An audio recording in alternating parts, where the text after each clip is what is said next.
విధంగా జగన్మోహన్ రెడ్డి గారు తీసుకొచ్చిన సంక్షేమాన్ని అభివృద్ధిని ఎలా తుంగలో తొక్కుతూ ఈ రాష్ట్ర ప్రజలకి నరకాన్ని చూపిస్తున్నారో మనం గుర్తు చేసుకోవాలి.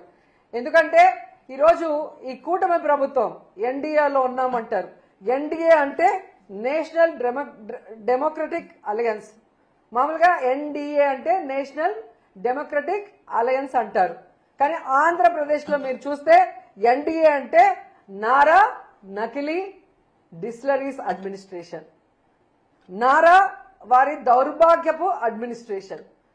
ప్రజల్ని దోచుకోవడానికి, ఈ రాష్ట్రాన్ని దోచుకోవడానికే ఈ నారా వారి కూటమి ఏ విధంగా పనిచేస్తుందో మనం అందరం కూడా ఒకసారి గమనించాలి.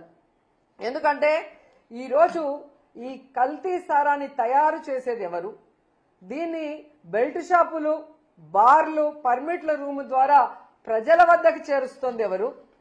దీనివల్ల ప్రజల ప్రాణాలు తీస్తుంది ఎవరు అంటే పై నుంచి కింద వరకు మొత్తం తెలుగుదేశం పార్టీకి సంబంధించిన నాయకులు అనేది స్పష్టంగా మనకు ఈ రోజు సాక్ష్యాధారాలతో కూడా దొరికిపోయింది.